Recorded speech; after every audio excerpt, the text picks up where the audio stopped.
On this opportunity to accumulate health, we're discussing soy milk.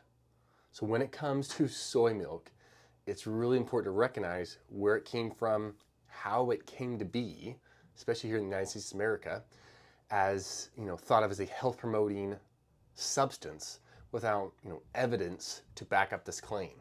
So my relationship with soy milk started at a very young age. When I was a toddler, moms were told by health authorities to use soy milk formula for their babies because it was the least allergenic and it was easier to digest than cow's milk or for those kids that are lactose intolerant.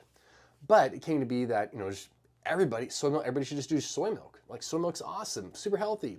So after about 6 months of breastfeeding, I was switched over to soy milk formula.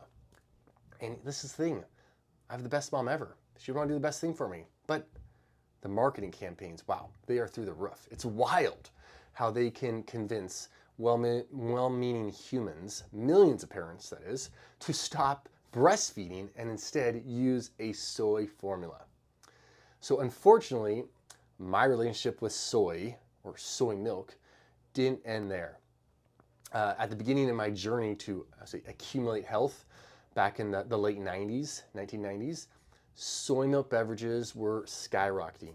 It was all the rage, and so I started making soy milk-based smoothies, started drinking soy-based proteins, started using soy milk everywhere I otherwise had used cow's milk. And at one point, when I started drinking coffee for the first time, I was actually even getting like soy milk lattes. Wild, I know, to think back on that. So why was soy promoted so heavily? Shockingly, it wasn't for health reasons, for health promotion. I know, I wish it was. But once again, it simply was a matter of, man, we can make a whole lot of money using soy and its byproducts. How can we make more? So the 1990s basically saw this huge rise in the production of genetically modified GMO soybeans, which were cheaper to grow, since they were resistant to herbicides, and like you could expect the same amount of crop each year. And in the USA, like 94%, even now, of soybeans are grown genetically modified. They're GMO. And the reason for this is so that basically glyphosate can be sprayed on all the fields and kill everything but the soybean plants. So as soybean production surged, so did the industry. It looked like, oh my goodness, we got all this soybeans. It's so easy to make. We're getting like a massive oversupply.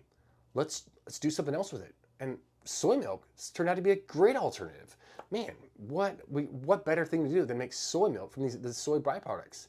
This turned into a massive business, super lucrative, opportunities abounding, and after enough lobbying, in fact, by the soy industry, the FDA even approved a heart health, stamp claim for soy protein, which basically gave license to all these soy companies to manufacture soy stuff and put a little heart health image on their products. You may have seen that on your soy milks. And a non-GMO soybean, as eaten heavily throughout Japan, does have value. There's definitely potential health benefits there. However, a soybean is not the same thing as an ultra-processed, genetically modified, pesticide-ridden, soy milk product that is just massively processed in the United States of America.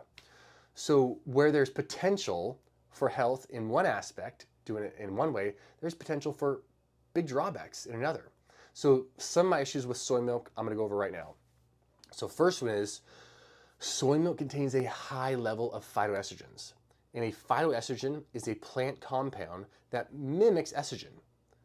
The more soy milk one consumes, the more of these phytoestrogens and the greater potential they have for having issues with estrogen dominance and estrogen dominant state, especially the gentleman.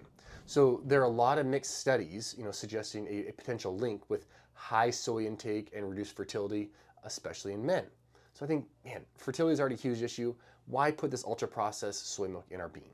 Secondly, soy milk is a super common allergen. it's hard to say if this is from just the fact that we put soy in everything, or if this is from genetic modifications, from all the glyphosate, all the pesticide residues in the soy. But either way, soy is a super common allergen. And decreasing soy intake in the USA may just be the simplest way to decrease your input, my input of pesticide residues, in our food routine.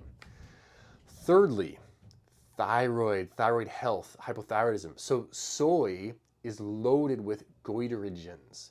When goitrogens basically interfere with thyroid function, they promote a low thyroid functioning state. And this occurs most prominently in people who are deficient in iodine. So given that most health conscious Americans are choosing non-iodized sea salts in place of standard table salt, which is usually iodized, these days, we literally have a health-seeking population that is generally iodine deficient. I was deficient when I checked my levels. So soy milk or soy products, they could create essentially a hypothyroid state amongst people who are otherwise trying to be super healthy. All right, and finally, soy milk, it is an ultra-processed food. It's sterilized, it's homogenized, and it's destroyed of all the life in it to ensure, it can literally sit on that shelf for years, maybe decades.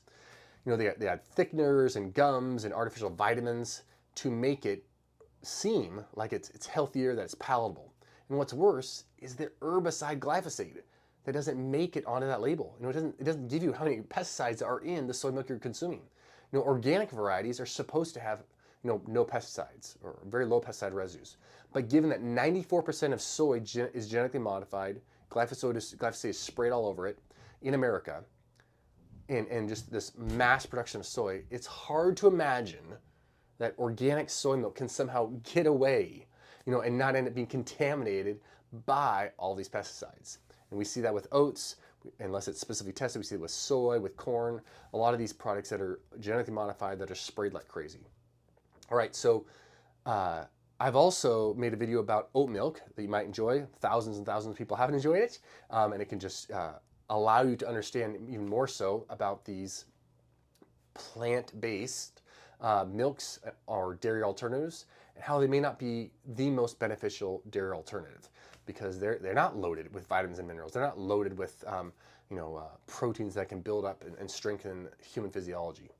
All right, I'm Dr. Matt. Hope this gives you some understanding about soy milk. Let me know your soy stories below, and I'll see you guys and gals next time.